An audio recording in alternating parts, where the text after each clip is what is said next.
Apparently, Two and a Half Men creator Chuck Lorre is a little bitter about Charlie Sheen.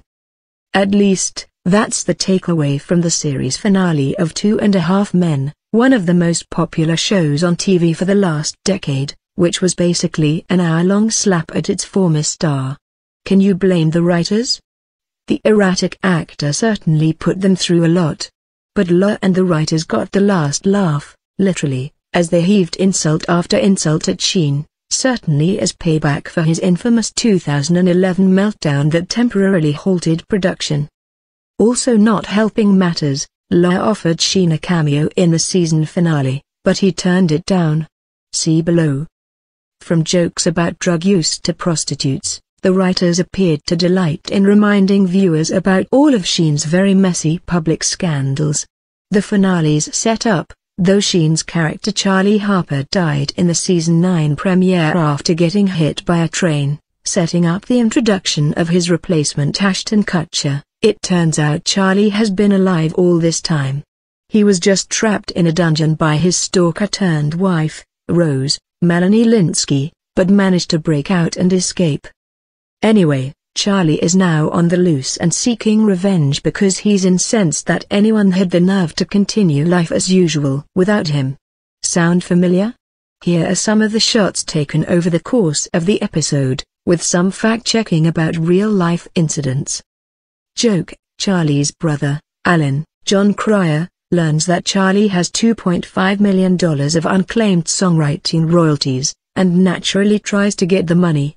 Only problem, he needs Charlie's death certificate and no one can find it. Walden, Kutcher, takes to the internet to look up information but can't find any details on Charlie's death. What does he locate? I found this crazy rant about a former employer, Walden says. Real life, when Two and a Half Men shut down production after Sheen went on one too many incoherent radio interview rants, Sheen called Lorre a contaminated little maggot, among other things. Joke: Rose warns Walden that Charlie is coming after him for revenge, even though they never met. I told him all about you. How you're richer than him, prettier than him, moved into his house and carried on like he never existed. Real life, well, pretty much that. Joke: Walden receives a threatening text from Charlie, "You despicable troll. You thought you could replace my ninja awesomeness, you lame clown. I will deploy army of assassins to destroy you. I will bring my bayonets of truth to the hexagon of death where I will carve my initials into your reptilian skull and cover you in tiger's blood."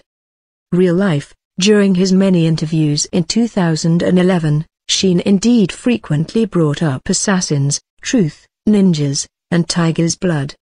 Joke: Alan and Walden enlist a police lieutenant, guest star Arnold Schwarzenegger, to help find Charlie. Schwarzenegger notes that Charlie died in Paris under mysterious circumstances. Alan replies, "It wasn't that mysterious. He was taking a lot of drugs and pissed off almost everybody." Real life, not so veiled, was it?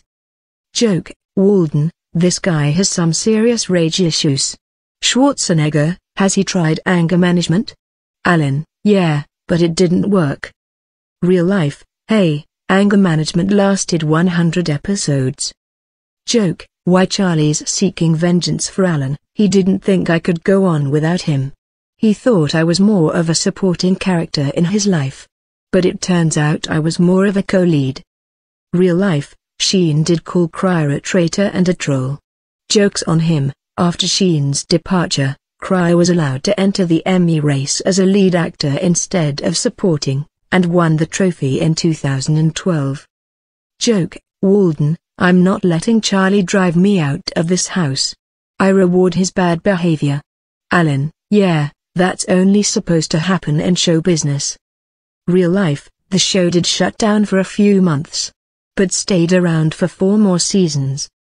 Joke: The cops finally locates Charlie. Schwarzenegger calls and tells Alan and Walden that Charlie was found in bowling shirt, cargo shorts and babbling away incoherently. Oh, and he was in a trashed hotel room with a hooker in the closet. Real life, this.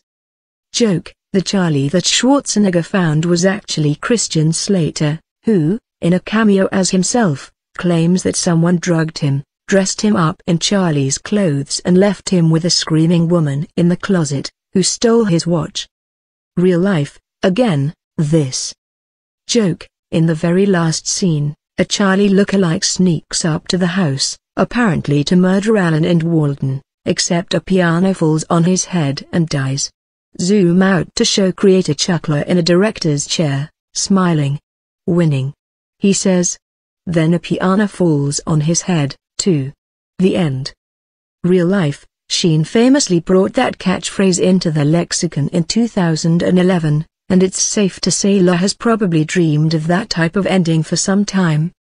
After the episode aired, Lorre posted the real story of Sheen's non-cameo to one of his famous vanity cards. Apparently, Lorre and company wanted Sheen to show up, go on a rant about drug abuse, and remind everyone that he's a ninja warrior from Mars. But Sheen wanted a more heartfelt ending, so he turned them down. Sheen, for the record, didn't miss a chance to take another swipe at his former boss.